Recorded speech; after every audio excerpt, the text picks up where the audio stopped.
ASHINGTON, Donald Trump Jr., the president's eldest son, has elected to forego protection by the Secret Service, according to a senior administration official, and another top White House official is losing hers. The agency ceased protecting Mr. Trump, who lives in New York City and is an executive at the Trump Organization, last week. Mr. Trump, an avid camper and hunter, was said to be seeking more privacy than he can expect with a contingent of agents accompanying him everywhere. It was not immediately clear whether the decision applied to his family. He and his wife, Vanessa, have 5 children. Mr. Trump could not be reached, and the White House did not return a message seeking comment. Additionally, Kellyanne Conway, a counselor to President Trump, will no longer be covered by agents, according to an administration official briefed on the matter. Continue reading the main story. The Trump White House, the historic moments, head-spinning developments and inside the White House intrigue.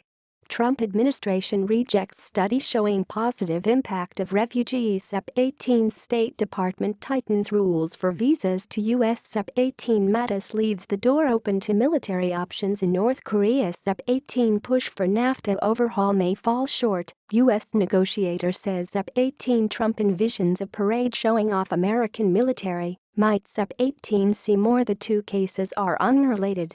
Together, though, the moves will provide relief for the Secret Service, which has had its workforce and resources strained by the size and lifestyle of the Trump family and the president's inner circle. Like other members of his family, Mr. Trump's personal and business travel, often to far-flung Trump properties and projects around the world, has triggered frequent criticism and careful documentation by Democrats and other watchdog groups. Those groups argue the taxpayers should not have to foot the bill for the agency's highly trained agents to accompany the younger Mr. Trump.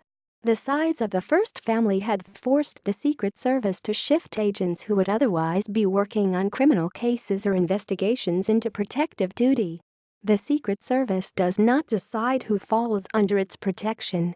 In the case of the president's immediate family, the agency is required by law to provide round-the-clock security unless it is told not to and typically errs on the side of caution. Ms. Conway's protection is not covered by statute.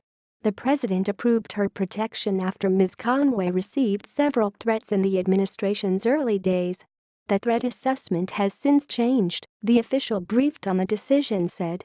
The president's other children and grandchildren will continue to be covered by the agency, as will several of the president's top aides.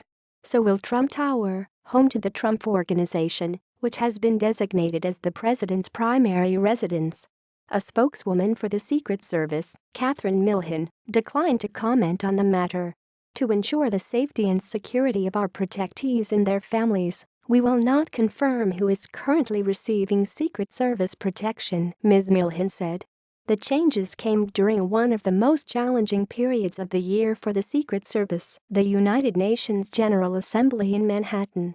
With heads of state and high-ranking American officials gathered in one place, the week-long summit meeting is often referred to as the agency's Super Bowl and requires special agents and other resources to be flown in from across the country.